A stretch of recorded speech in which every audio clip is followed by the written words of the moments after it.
Bagi Ibnu Khaldun, kekuasaan adalah sebuah keniscayaan dalam kehidupan manusia. Tidak akan ada masyarakat tanpa pemerintahan, sebagaimana tidak ada kehidupan tanpa adanya tatanan. Karena manusia memiliki sifat agresif dan keinginan untuk menguasai, maka mereka memerlukan otoritas yang mampu menahan dan mengatur dorongan-dorongan itu. Negara, dalam pandangan Ibnu Khaldun, bukan hasil kesepakatan semata, tetapi lahir dari kebutuhan alami manusia untuk hidup damai di bawah kekuasaan yang menjamin keadilan dan keamanan. Ibnu Khaldun memulai penjelasannya tentang negara dengan pandangan yang sangat realistis. Menurutnya, setiap bentuk pemerintahan lahir dari kekuatan sosial, bukan dari idealisme belaka. Kekuasaan hanya bisa muncul jika ada kelompok yang memiliki asyabiah, yaitu solidaritas sosial yang kuat dan terorganisir. Tanpa asyabiah, kekuasaan tidak akan pernah bertahan lama. Karena itu, negara pada dasarnya bukanlah lembaga hukum atau moral, melainkan perwujudan dari kekuatan sosial yang bersatu di bawah satu kepemimpinan. Kekuatan sosial inilah yang memungkinkan satu kelompok untuk menaklukkan kelompok lainnya. Ketika satu suku atau bangsa berhasil menyatukan dirinya dalam semangat asyabiah, mereka mampu mendirikan dinasti atau kerajaan. Tapi Ibnu Khaldun menegaskan, kekuasaan tidak pernah lahir hanya karena kekerasan semata, ia bertahan karena adanya legitimasi moral dan agama. Disinilah ia memperkenalkan konsep al-mulk al-tabi, kekuasaan alami, dan al-mulk al-siyasi, kekuasaan rasional.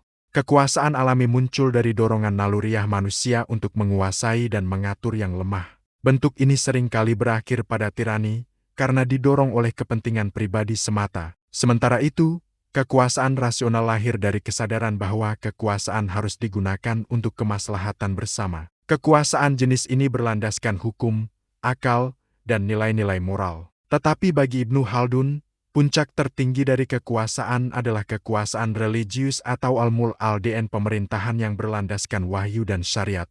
Dalam kekuasaan religius, hukum yang berlaku bukanlah kehendak penguasa, melainkan kehendak Tuhan. Ia mencontohkan pemerintahan Nabi Muhammad dan Khulaf al-Rasyidin sebagai model kekuasaan yang didasarkan pada keadilan ilahi. Di masa itu, pemimpin tidak hanya menjadi pengatur urusan dunia, tetapi juga penjaga moral masyarakat. Setelah masa tersebut berlalu, kekuasaan cenderung kembali ke bentuk alaminya di mana nafsu, ambisi, dan kepentingan duniawi mengambil alih ruh keagamaan. Ibnu Khaldun menggambarkan perjalanan kekuasaan seperti perjalanan hidup manusia, lahir, tumbuh, mencapai puncak, kemudian menua dan akhirnya mati. Setiap dinasti atau kerajaan melewati 5 tahap perkembangan. Tahap pertama adalah fase pendirian, di mana semangat perjuangan dan solidaritas masih sangat kuat.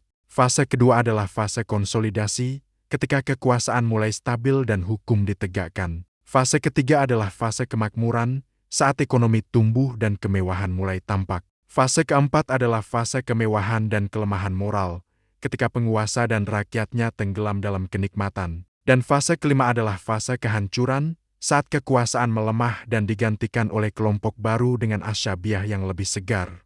Menurut Ibnu Khaldun, usia rata-rata sebuah dinasti biasanya tidak lebih dari 3 generasi. Generasi pertama membangun dengan kerja keras, generasi kedua menikmati hasilnya, dan generasi ketiga menghancurkannya dengan kemewahan. Pola ini bukanlah sekadar kebetulan sejarah, tetapi sebuah hukum sosial yang pasti. Ia melihatnya berulang dalam sejarah bangsa Arab, Persia, Turki, hingga Romawi.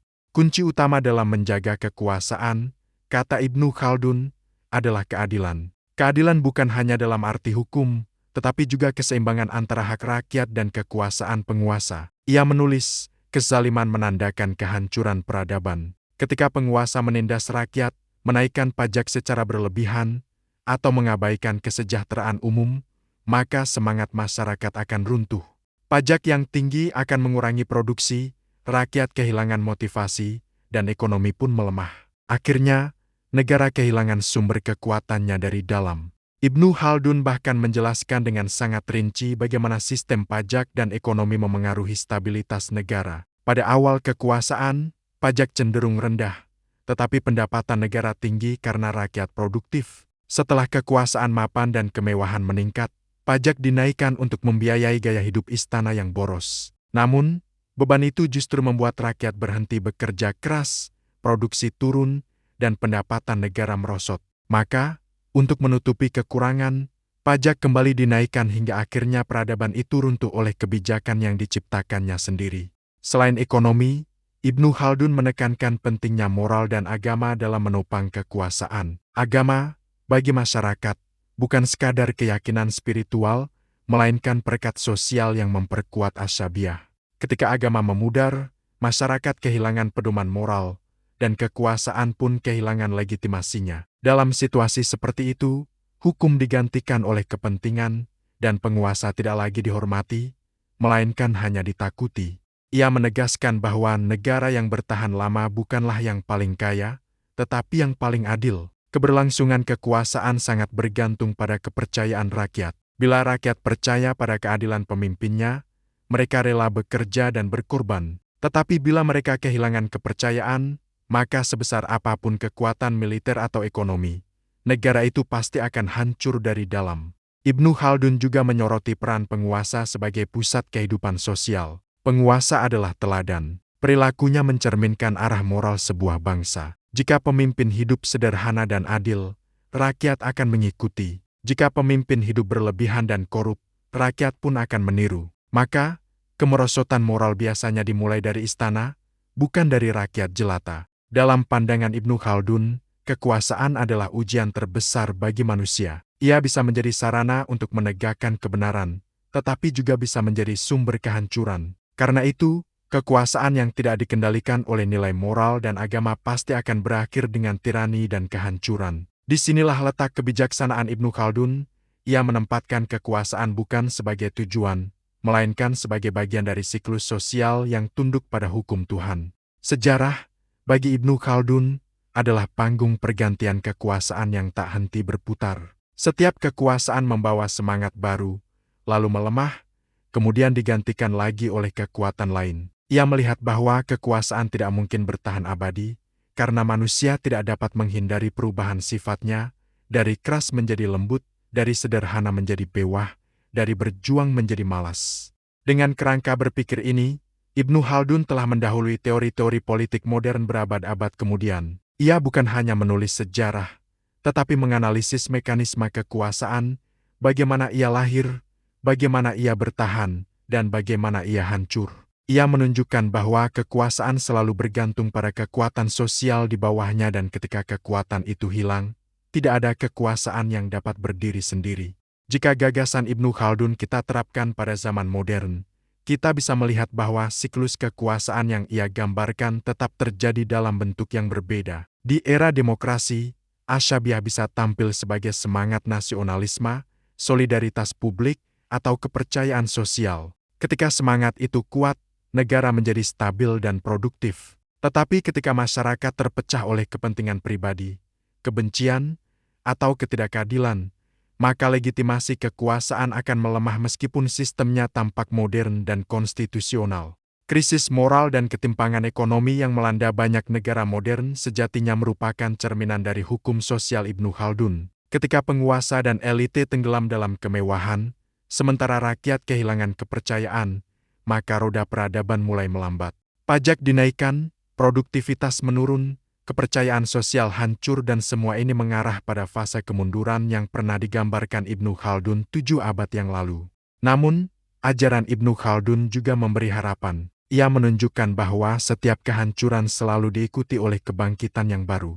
Ketika peradaban lama runtuh, akan muncul kelompok baru yang memiliki semangat solidaritas dan moral yang segar. Dalam konteks modern, ini berarti bahwa masa depan selalu terbuka bagi masyarakat yang mampu membangun kembali kepercayaan, menegakkan keadilan, dan menghidupkan kembali nilai-nilai moral.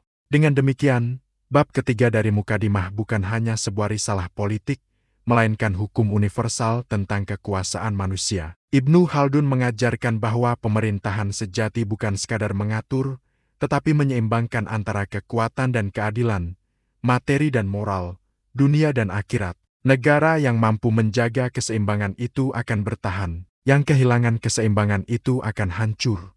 Di akhir renungannya, Ibnu Khaldun seakan berbicara kepada masa depan, bahwa sejarah bukan sekadar kisah kemenangan dan kekalahan, melainkan cermin bagi manusia untuk mengenali dirinya sendiri. Di balik setiap kebangkitan ada semangat, dan di balik setiap kejatuhan ada kelalaian. Maka selama manusia hidup, selama itu pula siklus kekuasaan akan terus berputar antara keadilan dan kezaliman, kekuatan dan kelemahan, kesederhanaan dan kemewahan. Dan di sanalah letak kebijaksanaan abadi Ibnu Khaldun, bahwa memahami negara berarti memahami tabiat manusia itu sendiri. Terima kasih telah menyimak hingga akhir. Jika Anda merasa konten ini bermanfaat, jangan lupa untuk subscribe channel Creative Minority dan nantikan pembahasan kami selanjutnya. Sampai jumpa.